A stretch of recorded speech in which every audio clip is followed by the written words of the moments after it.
Nós vamos para o estudo diário do Tânia para a data de 10 de Shvat, ressaltando que essa data é uma data especial. O dia de 10 de Shvat é o Yortzeit, o aniversário de falecimento do Rebbe anterior de Chabad, o Admor Rabbi Yosef Yitzchak, faleceu na data de 10 de Shvat, que isso ocorreu em janeiro de 1950, e foi o Rebbe anterior que estabeleceu essa divisão do Tânia para que ele fosse estudado e completado durante um ano inteiro. Então essa divisão para um trecho do Tânia para ser estudado cada um dos dias do ano, isso foi feito pelo Rebbe anterior, cujo Yortzeit ocorre nessa data de 10 de Shvat. Portanto, esse estudo, esse trecho diário do Tânia está intimamente ligado a ele também.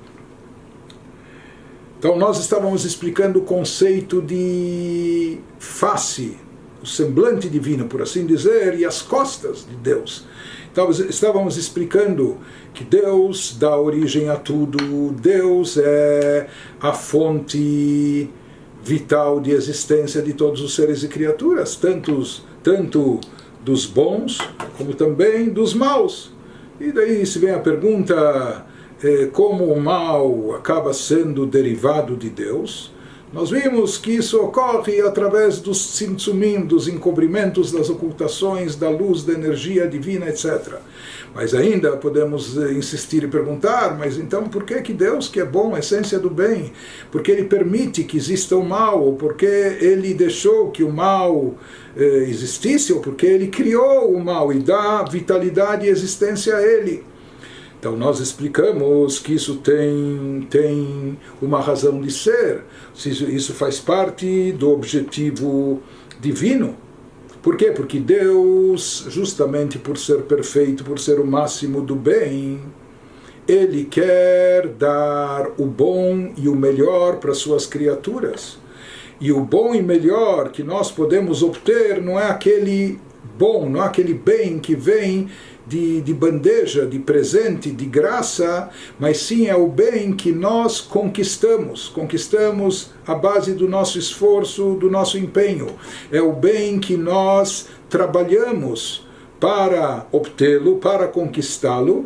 Esse é um bem que nós obtemos com dignidade. Isso também é gratificante para aquele que obtém, que conquista. Deus queria nos dar o bem maior e o bem melhor, e esse bem maior e melhor não é aquele que vem de graça e a troco de nada, mas é aquilo que vem à custa de trabalho, esforço, etc. Por isso, se não houvesse a chamada Sitra Achra, o lado oposto a Kedushá, a santidade, aquilo que torna o mundo, ou seja, que faz contrabalançar todo o lado positivo, o lado do bem, o que torna as coisas do mundo equilibradas, e não só equilibradas, às vezes há uma atração muito grande para o lado contrário também. Se não houvesse o mal, não haveria porquê, não haveria justificativa para remunerar e recompensar os tzadikim, aqueles que fazem o bem. Porque a pessoa faria o bem por falta de opção, não por opção escolha sua, mas por falta de opção, porque não tinha outra coisa para fazer. Mas como nós falamos uma vez que Deus quer proporcionar para os tzadikim e para todo mundo o que há de bem e melhor, e não só como um presente gratuito nos dando a troco de nada, mas sim como algo que nós conquistamos com nosso esforço, pela nossa escolha, pela nossa opção, etc., né? Que esse é o bem maior. Então, uma pessoa pode receber algo de presente, mas a pessoa valoriza muito mais aquilo que ela trabalhou, que ela se esforçou, né?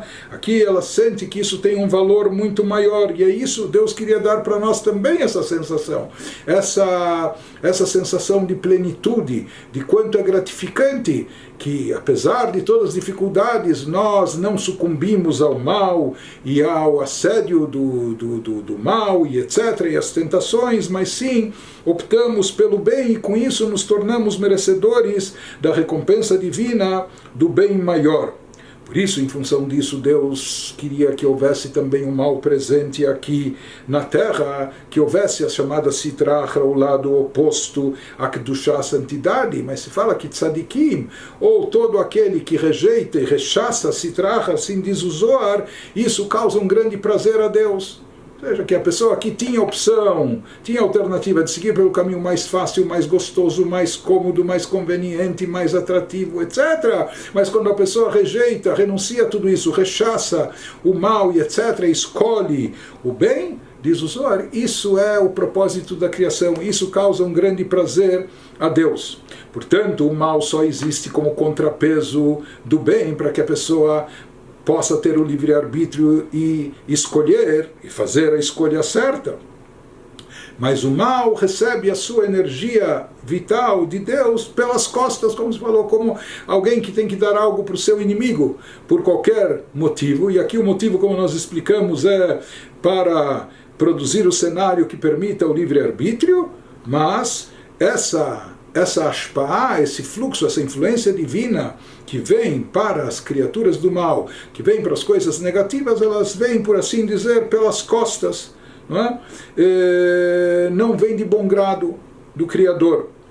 Prossegue, o Alter Rebbe nos diz: Vehinei ratzon ha'elyon bebchinat panim umekor ha'chaim ha'mechayet kol olamot. Agora, ele nos diz, em contraste com isso, a vontade de Deus que vem do seu semblante, aquilo que de fato é sua vontade e sua face, é a fonte de toda a vida, energiza todos os mundos. Ou seja, que é a fonte de vitalidade de todos os universos espirituais e material.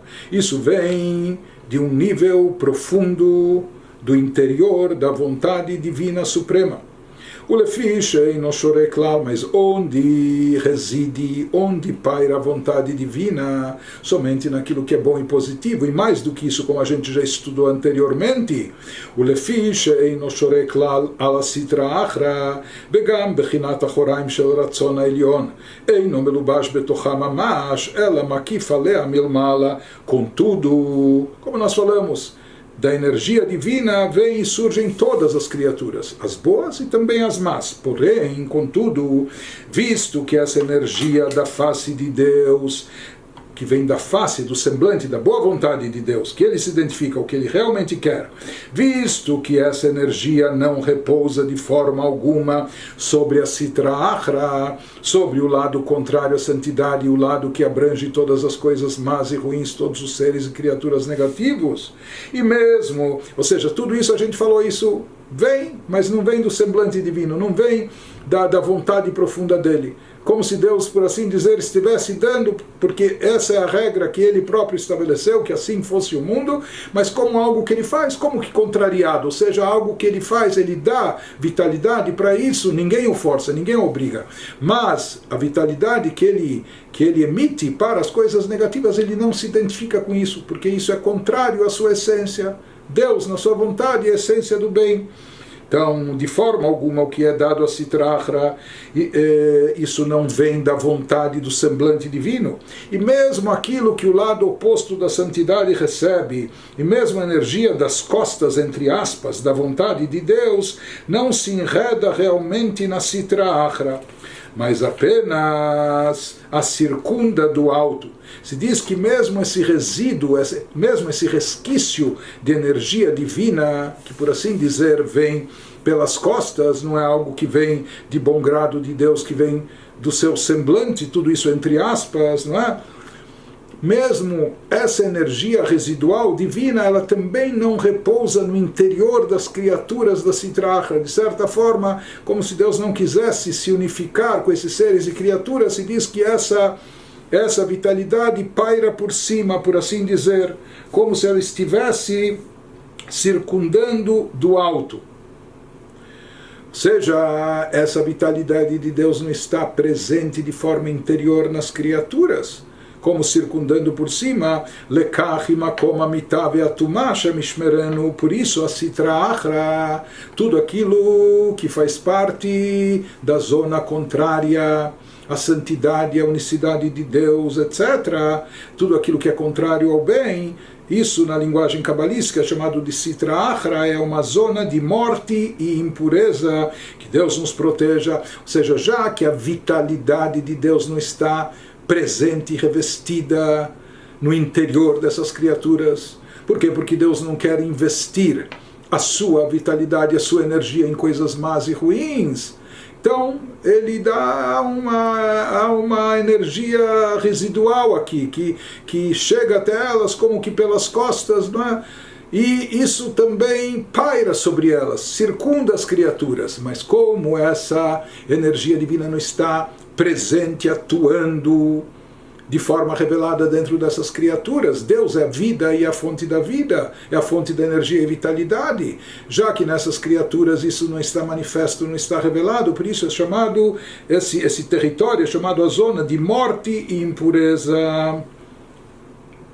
Ou seja, onde Deus está revelado, isso é vida, é a fonte da vida, e onde não, é o contrário. Ele nos fala também, na realidade, se esses seres e criaturas, da chamada Sitra Achra, do lado negativo, se eles existem, estão vivos, é porque está presente, se faz presente mesmo dentro deles, uma energia divina, tudo bem, vem das costas, residual, para por cima, etc. Mas, de certa forma, está presente. Senão eles não existiriam, deixariam de existir. Mas ele faz a ressalva que me'at mizer or vechayut sheyoneket umekabelet letocha מבחינת אחוריים דקדושה שלמעלה ובבחינת גלות ממש בתוכה בסוד גלות השכינה הנ"ל. O problema é que mesmo essa energia divina, essa energia residual que vem de Deus, e mesmo vindo de Deus vem apenas das costas, por assim dizer, e com todo encobrimento, ocultamento, limitações, etc. Mas além de tudo isso, o problema é que essa pouca energia divina que tem que se fazer presente para dar vida e existência a esses seres e criaturas do mal, porque tudo só recebe energia de Deus. O problema é que nessas criaturas essa energia está como que banida, está como exilada, está como enclausurada, como se estivesse cativa, no cativeiro, está aprisionada, ela não tem poder de movimento, de ação, de escolha, etc. Ela, na verdade, é a fonte de energia da criatura, daquele ser, mas ela se encontra lá sem direito de voto, sem poder se manifestar, sem poder atuar, como se estivesse com as mãos amarradas. Isso que ele nos diz, porque a quantidade diminuta de luz e energia vital que a Sitra Achra, o lado oposto à santidade, suga das costas, entre aspas, da santidade de Deus e recebe em seu interior, ou seja, ela recebe uma energia residual, como nós falamos, que é muito pequena, que vem das chamadas costas de Deus, etc.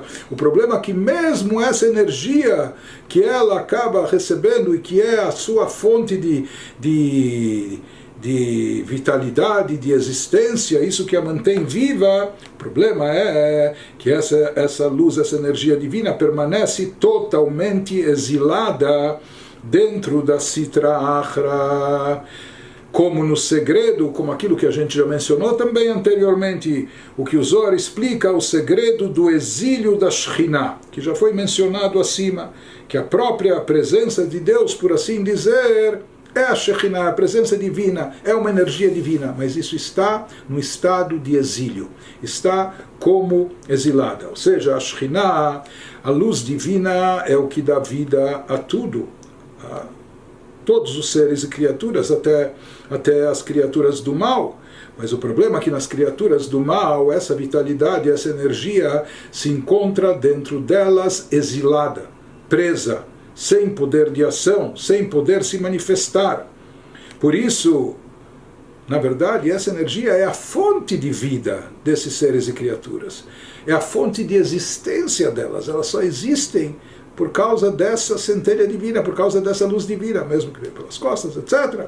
Mas ela se encontra lá tão exilada, tão enclausurada, que todos os seres e criaturas Sitra Achra, eles imaginam que quem é o patrão aqui sou eu, quem manda aqui sou eu, ou seja, eles reprimem essa luz divina, não permitindo que ela se manifeste, ela está algemada, ela está laçada, está amarrada. E eles, por mais que essa força divina, no fundo, é a fonte da sua vida e da sua existência, mas eles não se anulam perante ela. Muito pelo contrário, eles querem prevalecer sobre ela, não é? Como uma pessoa, você pode pegar um grande, já comentamos isso, um homem muito talentoso, um grande gênio, ou até um homem muito forte, mas você amarra ele e dentro de um saco, ele é sequestrado, colocado lá no porta-mala, fechado num saco, amarrado, não adianta todos os talentos que ele tem, não adianta toda a capacidade, todo o carisma que ele tenha, às vezes mesmo toda a força que ele tem, se ele está algemado, amarrado, etc., não é? Ele não tem poder de ação. Naquela situação, ele está amarrado, ele não tem poder de ação. E isso é o que acontece com essa energia divina que está dentro dos elementos negativos do campo oposto à Kedushá, a santidade. Aquilo que está dentro das klipot. Ou seja, eles têm uma energia, possuem uma energia divina, porque senão não estariam vivos e existentes. Mas o problema é que essa energia divina está completamente enclausurada, completamente presa, sem poder se manifestar, e essas criaturas não se anulam, não se submetem como deveriam àquilo que é a sua fonte de existência. Por isso, o fato delas estarem lá não muda nada nas klipot. Então, você vai pegar aquele sujeito talentoso, se ele tem liberdade de ação, ele pode fazer coisas, não é? Coisas surpreendentes, coisas muito bonitas, etc.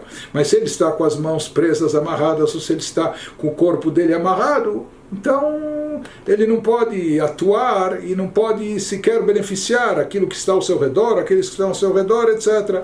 Essa é a situação da chamada luz divina, energia divina, dentro dos seres e criaturas do campo das klipot, do campo negativo. Por isso, esse campo, já que ele não permite que a Kedushá, que a luz divina se manifeste, pelo contrário, eles reprimem, e eles, não, tipo, quem manda sou eu, não é? Querem se considerar autossuficientes, e isso causa até uma prepotência. Disso é derivado o sentimento, a sensação de Yeshut e Pirut, ou seja, de autossuficiência, da pessoa ou da criatura se auto-considerar, não é? Em demasia, considerando-se distinta e além de Deus. E aqui ele nos dá uma outra explicação para o termo Elokim Acherim, porque tudo aqui, vamos nos lembrar, ele está nos explicando de forma mais profunda o conceito de Avodah Zarah, de idolatria, para nos dizer que idolatria não significa só se ajoelhar para um ídolo. Como a gente já falou, o próprio conceito de unicidade de Deus, ou não dualidade, não significa apenas que não haja outros deuses. Na realidade, unicidade de Deus significa que Deus é a única existência real e absoluta. Todo o resto não tem existência própria. É tão dependente, não tem a mínima autonomia, a mínima independência, etc. Não é?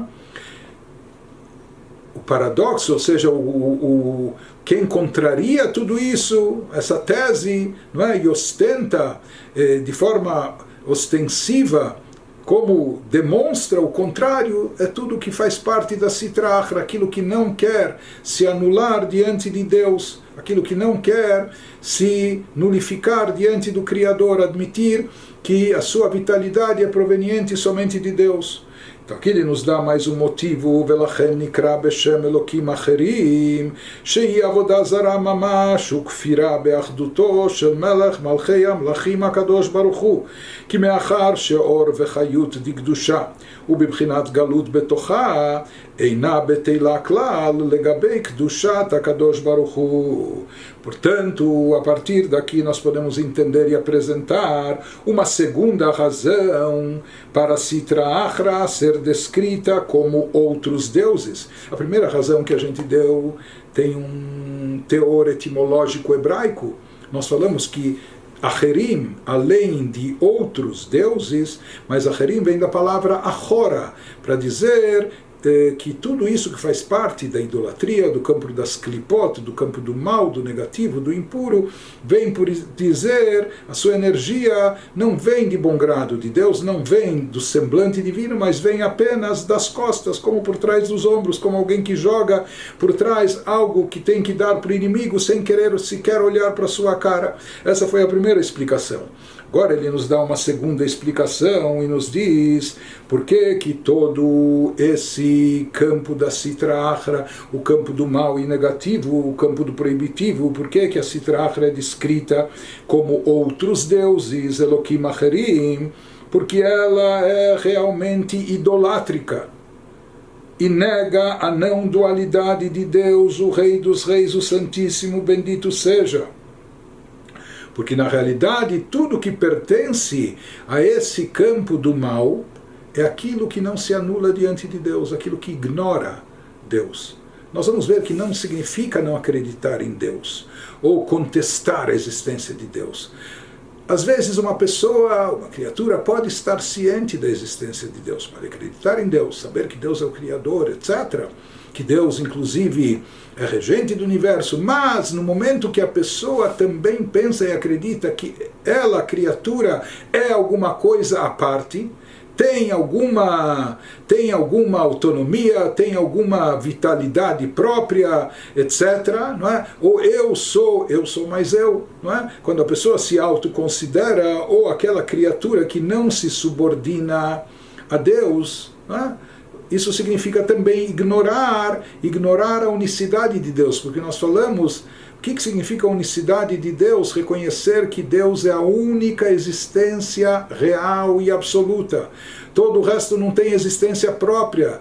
Nós dependemos, não só para cada respiração nós dependemos de Deus. A nossa existência, para estarmos, não só a nossa vida, mas até a existência, para não voltar ao nada, e tudo isso depende por completo a Deus. Sitra Achra, o lado oposto a Kedushá, é aquele campo que quer ignorar isso, se autoconsiderando. Então essa autoconsideração da criatura é, naturalmente, automaticamente, isso já é uma contestação do Criador. Então ele nos diz, a Sitra Achra é chamada de outros deuses, tudo que faz, ou seja, mesmo aquilo que é proibitivo, aquilo que é negativo, isso é chamado, tudo que faz parte do campo da Sitra Achra, é chamado de Elokim Acherim, porque, de certa forma, ela, Sitra Achra, é idolátrica. Como? Mesmo que não se trate de se curvar uma estatueta, ela nega a não dualidade de Deus. Ela nega, no momento que ela se autoconsidera, não é? Fala, tudo bem, Deus é Deus, etc. Eu preciso de uma ajuda dele, mas eu também tenho o meu poder. Eu também, ou ele, ou aquilo que ele cultua. Não é? Então, com isso, ela nega a não dualidade de Deus, o Rei dos Reis, o Santíssimo, bendito seja. Como se explica que a origem, assim começou o conceito de Avodah Zará, de idolatria, quando os seres humanos adoravam o sol, a lua, os céus, etc. Não é? Por quê? Porque eles achavam que a colheita depende disso, e a colheita era a sua fonte do seu ganha-pão, e etc. Não é? Então, eles idolatravam. Na verdade, eles acreditavam em Deus, e sabiam que Deus criou o sol e a lua, mas eles atribuíam autonomia, divindade também ao sol, também à lua. Como nós vamos ver adiante, eles chamavam Deus o Deus dos deuses. Deus está lá em cima, mas talvez ele está muito lá em cima. E por isso eles colocavam intermediários aqui para atuarem. Não é? E achavam que o fluxo divino, em forma de chuvas, ou em forma de calor, de brilho solar, ou que vai abençoar a colheita, etc. Então achavam que isso vem de forma autônoma, ou seja, que o sol também tem poder, a lua também tem influência. Os céus, eles também têm algo de divino e assim por diante. E às vezes a pessoa, não só ele divinifica ou considera em demasia os astros, etc. Aqui o astro às vezes pode ser a própria pessoa. Às vezes a pessoa está, de certa forma, até cultuando a si própria, ou até um outro ser, uma outra criatura. Por isso ele nos diz, tudo que nega a não dualidade de Deus, ou seja, que a fonte de toda energia vital é unicamente, apenas e tão somente Deus, o Rei dos Reis, Santíssimo, bendito seja Ele. Tudo que nega isso, tudo que inclui alguma coisa a mais, isso já é Elokim Acherim, isso já é como se fosse uma outra divindade, isso já é o conceito de Avodah Zará. Talvez não seja ainda se ajoelhar a uma estatueta ou se ajoelhar ao sol e à lua, mas isso é uma forma também de idolatria, de acreditar que existe alguma outra força propulsora de vitalidade e de energia além de Deus. Então isso que ele nos diz, ולכן נקרא בשם אלוקים אחרים שהיא עבודה זרה ממש. Ou seja, mesmo essa pequena energia residual que está na Sitra Achra, que a gente falou que ela se encontra lá presa no cativeiro, sem ação, sem poder de ação, por isso aquela criatura não se anula diante de Deus, porque se ela percebesse o quanto ela é dependente de Deus, ela se anularia diante dele. Mas aqui essa criatura, ela se sente no direito até de contrariá-lo, de agir de forma distinta. Por quê? Porque ela reprime e ignora a real fonte de vitalidade e existência dela, que é Deus.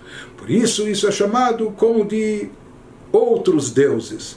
Ela está atribuindo esse poder de existência, de vitalidade a mais alguma coisa.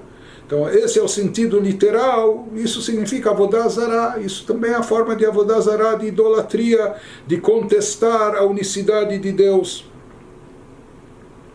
Então ele nos diz, Ve'ad Rabba, pelo contrário, ele nos fala: pois dado que a luz e energia vital sagradas permanecem exiladas inconscientemente dentro da Sitra Achra, esta não se submete, então essa criatura que está nesse estado, ela não se submete de modo algum à santidade de Deus.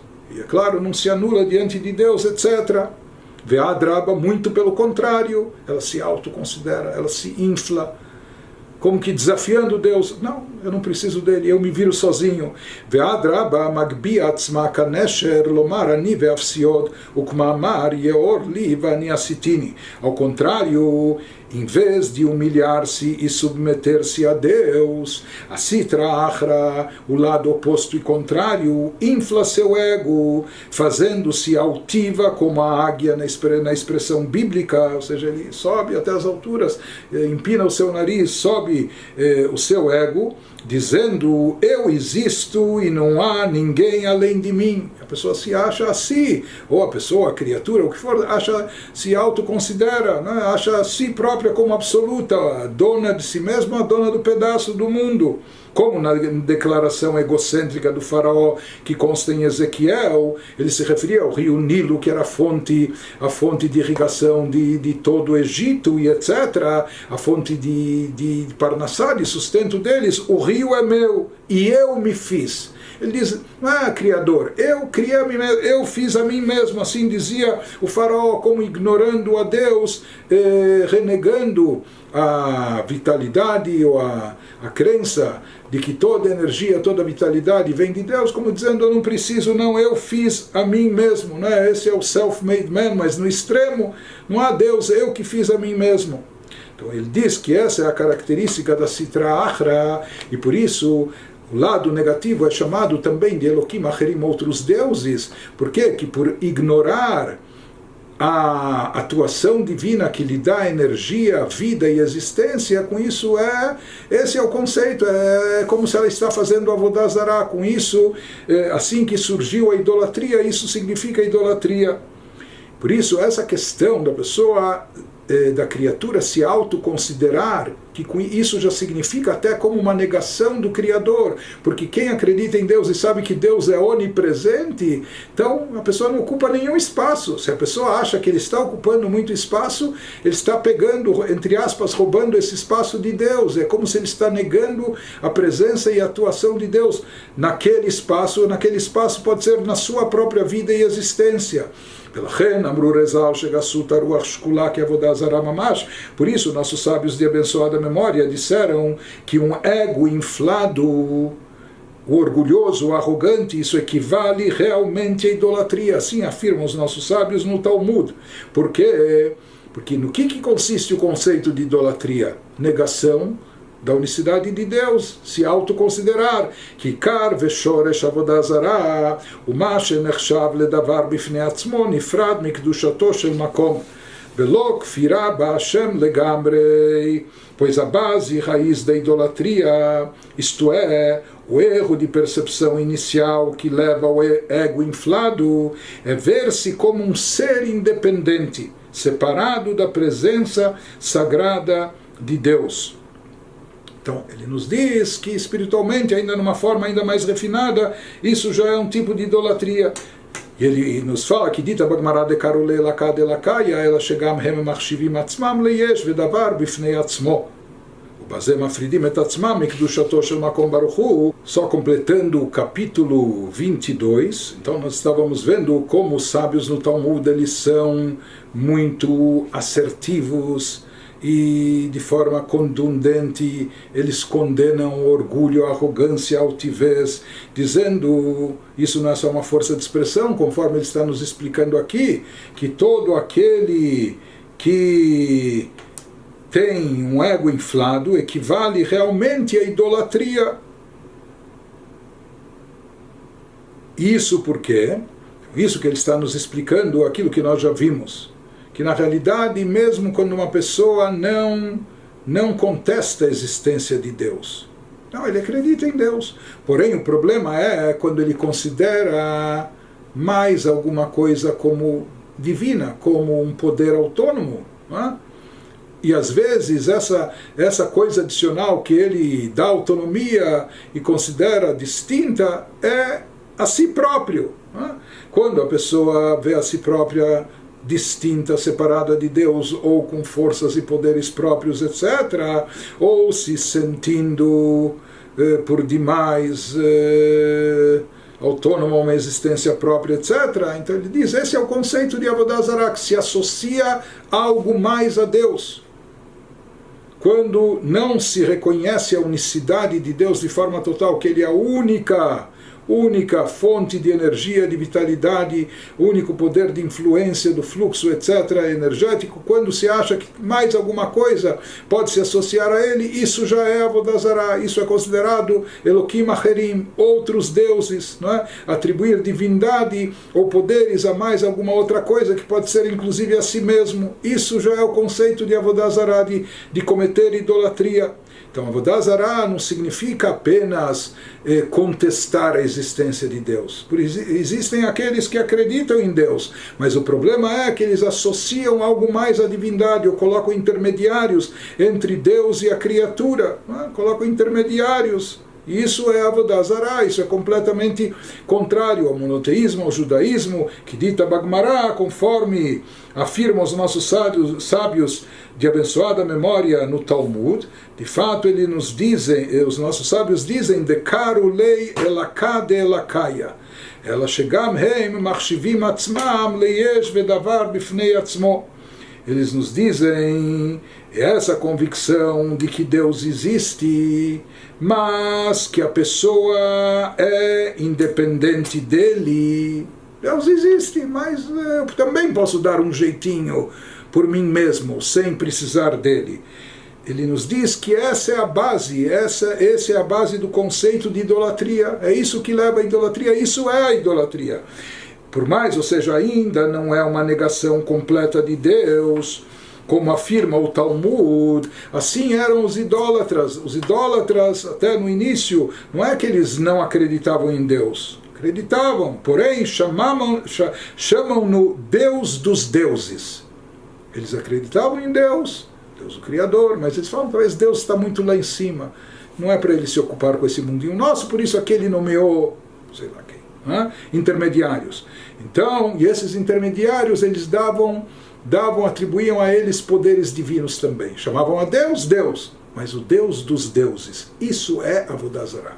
Isso já é idolatria. Isto é, tais indivíduos expressam a crença de que Deus existe, porém sustentam que ele não se envolve diretamente com o seu mundo. Alguns até dizendo isso de forma muito, teoricamente, muito em forma de elogio. Deus é tão elevado, ilimitado, infinito, que para ele nem combina ficar cuidando desse mundinho nosso. Por isso aqui ele nomeou para cuidar desse mundo, sei lá, que intermediário, né? Conforme várias crenças, várias teologias às vezes sustentam, né? Então, e por isso atribuem divindade também a esses intermediários. Na realidade, o qual na percepção deles, dessas pessoas, é controlado por seus deuses. colocando esses intermediários, eles estão colocando outros deuses no caminho.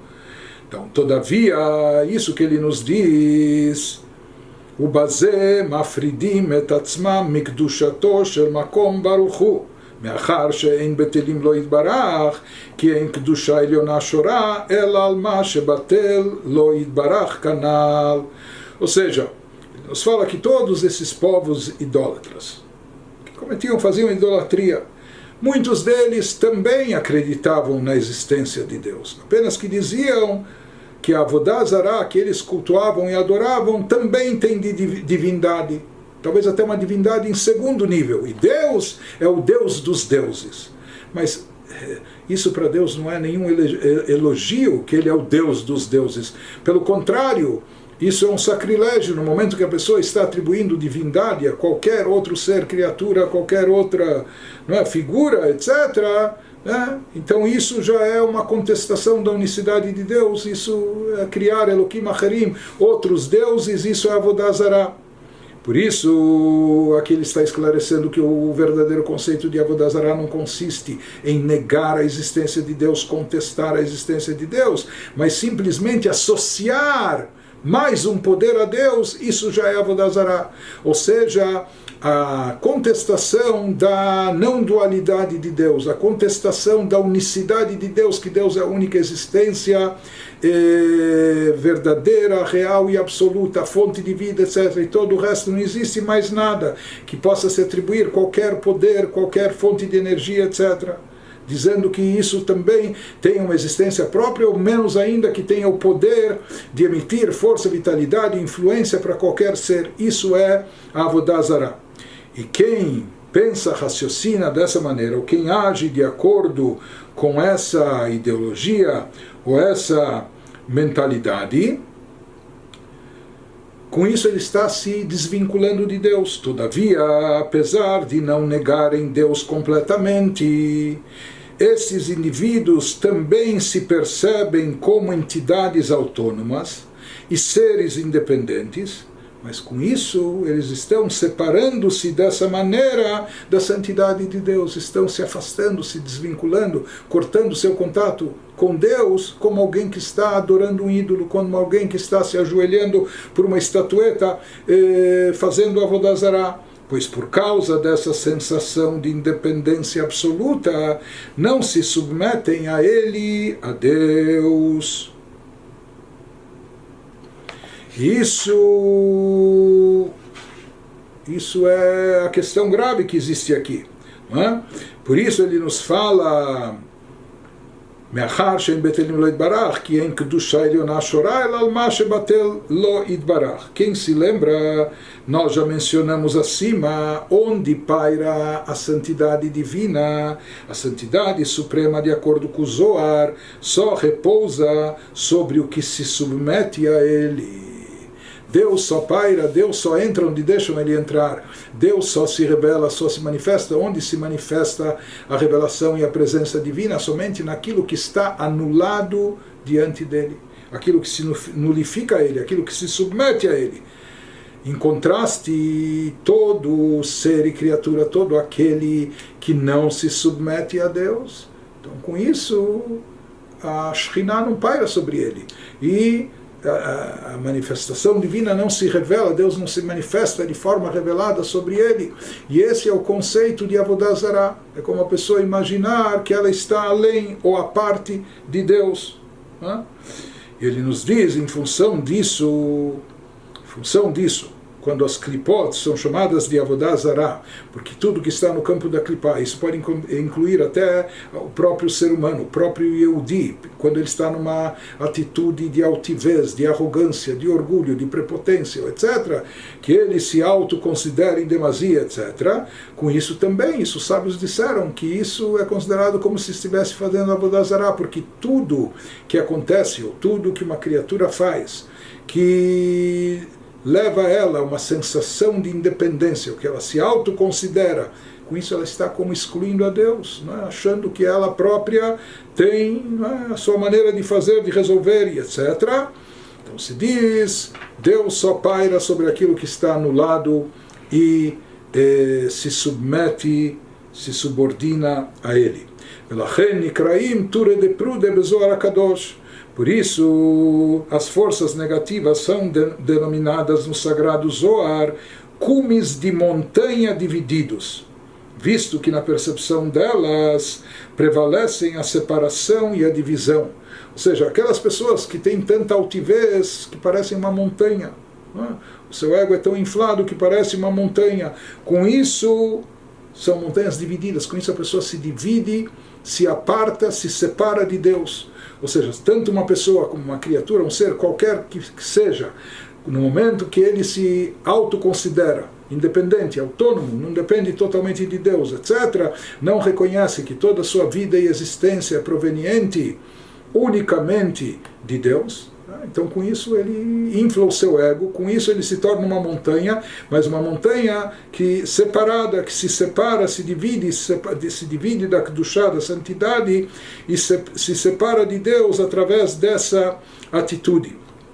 E ele nos fala, Veharei zu kfira beachduto amitit, dekol hakame kelo chashiv, ובטל באמת לא יתברך ולרצונו המחיה את כולם ומהווה אותם מאין ליש תמיד. Traduzindo, e esta autoimagem insubmissa, essa autoimagem que a pessoa tem de independência e de autonomia, não querendo se submeter a Deus, ele acredita em Deus. Deus, no final, é o mais poderoso de todos, mas eu também tenho lá o meu poder e etc. Ele nos diz que essa atitude, essa autoimagem é uma negação da verdadeira não dualidade de Deus. Isso já é associar mais algum poder, é como atribuir um pouco de divindade a si próprio. Isso já é uma negação verdadeira da não dualidade de Deus, de que em sua presença tudo é considerado zero, como diz o Zohar, não há nenhuma verdade, não existe nenhuma, não há nenhuma verdadeira e real existência como a existência absoluta apenas de Deus. E toda existência genuinamente vazia de qualquer identidade separada diante de Deus, bendito seja. E perante a sua vontade que sustenta todas as coisas e as faz existir continuamente a partir do nada. Então isso que ele nos fala, que o verdadeiro conceito de unicidade de Deus, isso nos remete ao primeiro dos 10 mandamentos. Eu sou Deus, teu Deus, acreditar em Deus. E se a gente se lembrar, é o que a gente estava explicando, que esses 2 mandamentos iniciais, eles englobam toda a Torá completa. O primeiro mandamento é a fonte do cumprimento de todos os preceitos positivos.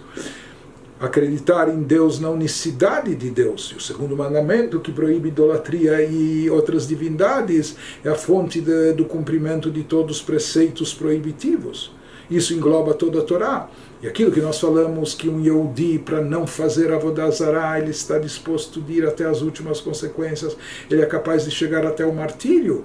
Aqui, nesses todos os capítulos, ele está nos explicando de uma forma bem profunda como, na realidade, se apegar a qualquer coisa da Sitra Achra, do campo negativo, do campo do mal, transgredir qualquer proibição, se envolver com qualquer transgressão da Torá, se associando com a Sitra Achra, isso já é um desvio da unicidade de Deus. Isso é dar força e importância a alguma coisa mais além de Deus, como atribuir uma autonomia, uma independência e, de certa forma, até um pouco de divindade a sua vontade. Às vezes a pessoa está adorando a si própria, cultuando o seu próprio ego, etc. Então, no que significa qual o real significado da unicidade de Deus? Que tudo está anulado diante dele, tudo é insignificante diante dele. Porém, quando a pessoa se autoconsidera em demasia, ou mesmo não em demasia, mas quando a pessoa acha que ele é uma existência própria, per si, tem alguma coisa de independente de Deus, ele se vira, etc., isso já é uma contestação da verdadeira unicidade de Deus. Por isso nós explicamos que a arrogância, a altivez é considerada pelos nossos sábios literalmente como Avodah Zará, como idolatria, pois o conceito de idolatria não significa negar a Deus, mas significa negar a unicidade de Deus, dar importância a mais alguma coisa além de Deus. Então isso já é considerado Avodah Zará, idolatria. E a partir disso nós vamos entender aquilo que ele está nos explicando como tudo que está ligado com o campo da Sitra Achra está associado com Avodah Zarah, com idolatria, e portanto, como a gente deve fugir disso e se abster de tudo que está ligado a esse campo para nos manter ligados e vinculados a Deus.